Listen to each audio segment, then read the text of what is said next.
Fala, rapaziada, sejam muito bem-vindos a mais uma resenha aqui do Vascão.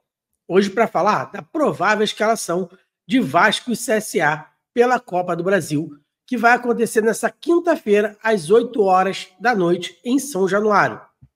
Provável escalação que não é muito difícil de desvendar, já que Diniz não gosta de fazer muitas mudanças. Ele tem aquele pensamento que é dele e nada faz o mudar. Então, no gol, provavelmente deve aparecer de volta o Léo Jardim, logo após uma falha do Fusato no jogo contra o Mirassol pelo Brasileiro, né, no primeiro gol do Mirassol. Então, Léo Jardim no gol. Na lateral direita, PH deve voltar também, né? O Puma, apesar do gol e da assistência, não dá tanta sustentabilidade que nem o PH para o Diniz. E nesse aspecto eu concordo um pouco. Acho que ele pode ser até usado no jogo, mas o PH deve voltar. Na zaga tem que ter uma mudança, já que João Vitor, né, foi expulso no primeiro jogo. Isso talvez seja até um lado positivo. Maurício Lemos deve pegar a sua vaga no lado direito. E no lado esquerdo, Lucas Freitas deve ficar com a vaga também, que já jogaram juntos e fizeram uma boa dupla. Na lateral esquerda, Lucas Piton provavelmente deve manter, né, porque o Diniz não troca praticamente nunca ele, então ele tem muito mais confiança com o Lucas Piton. Então seria essa zaga junto com o goleiro. Nos volantes, né, seria Hugo Moura e o Tietê, nada mudaria, até porque tem feito boa dupla ali no primeiro tempo. Depois, no segundo tempo, eles cansam um pouco. E aí que é o problema do Vasco e do Diniz. Para frente começam os problemas, né, gente? Que ele não muda de jeito nenhum a estratégia dele. Ryan pela ponta direita, Coutinho no meio, Nuno na esquerda e o Verratti no ataque. O problema grande, né, desse time é que se o time, por acaso, tiver dificuldade de marcar o gol, o segundo tempo do Vasco começa a cair muito com esses jogadores.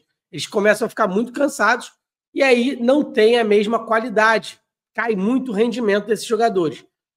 E quem ele coloca no lugar desses jogadores de frente? No lugar do Coutinho? Ele vai inventar novamente o DVD no meio? Vai colocar o grande Lloyd Augusto pela esquerda? A gente vai ficar totalmente aberto, que nem aconteceu no último jogo do Mirassol. No meu modo de ver, e eu não entendo o porquê, o motivo dele não usar tanto o Garré quanto o Estrela nessa posição do Coutinho. O DVD, sim, poderia entrar no lugar do Nuno, fazer a esquerda ali, que daria um bom, vamos dizer assim, um bom rendimento, né? O DVD tem força física, mas não adianta botar ele no meio-campo como se fosse um 10, porque ele não tem essa qualidade, ele não tem esse traquejo, né, de ser um 10, é um jogador de força.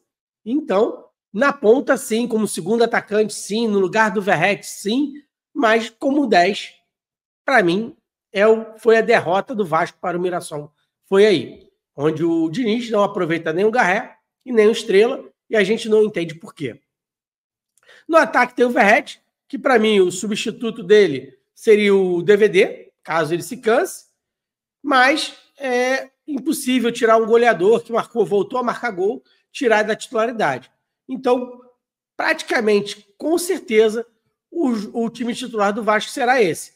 Léo Jardim no gol, PH na direita, Maurício Lemos e Lucas Freitas na zaga, Lucas Piton na esquerda, Hugo Moura e Tietê como volantes, ponta direita Ryan, Coutinho no meio e Nuno na esquerda, junto com o Verratti como centroavante. Então, galera, essa será a escalação do Vasco, quase certeza absoluta. Caso aconteça algo inédito, pode ter alguma mudança, mas eu acho muito improvável que isso aconteça, tá? Então, vamos aguardar o jogo. Espero que o Vasco tenha um jogo mais centrado. Tem um jogador que eu estou gostando de ver jogar e queria ver mais no Vasco, que é o Jair. Tem jogado muito bem quando entra, só que não tem tido muitas oportunidades também. O Estrela e o Garré também, na minha opinião, teriam que ter mais oportunidade. Primeiro que eles fazem aquela posição do Coutinho. O Coutinho não consegue jogar os 90 minutos.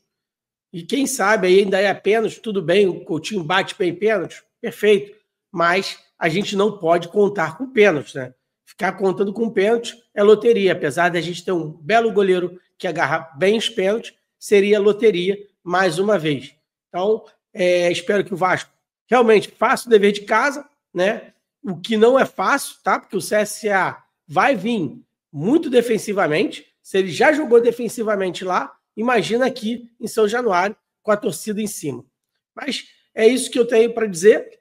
A escalação, no meu modo de ver, não vai mudar, vai ser essa daí. Vamos aguardar realmente uma horinha antes do jogo que sai a escalação. Tá bom, galera? Eu fico por aqui e o meu recado hoje é: Diniz, coloca o Garré, coloca o Estrela. Esses jogadores precisam jogar no seu lugar, tá? Para mim, no meio-campo, para poder começar a dar rendimento, tá? Então, esse é uma grande dica para o Diniz, porque a sua batata está assando, Diniz. Já venho falando aqui, seu aproveitamento é muito baixo. O time está jogando bem? Está jogando bem, mas não tem eficiência, não marca e toma muito gol. Então, para isso, não adianta jogar bonito e perder o tempo todo, tomar muitos gols, que isso não vai levar o Vasco a nada. E o Vasco caminha aí, já está na zona de rebaixamento. Isso é o que é mais perigoso para nós, né, ficar ali muito perto dessa zona. O Vasco tem que ganhar o máximo para se afastar e tentar almejar no Brasileiro ainda ficar numa posição que possa levar numa Sul-Americana para o ano e também ganhar um dinheiro melhor, né, galera? Porque quanto mais a posição no Brasileiro mais acima, mais dinheiro entra para os cofres do Vasco e pelo que a gente vê, o Pedrinho, o Vasco, né, precisa muito desse dinheiro para poder fazer um 2026 diferente. Um grande abraço, eu fico por aqui.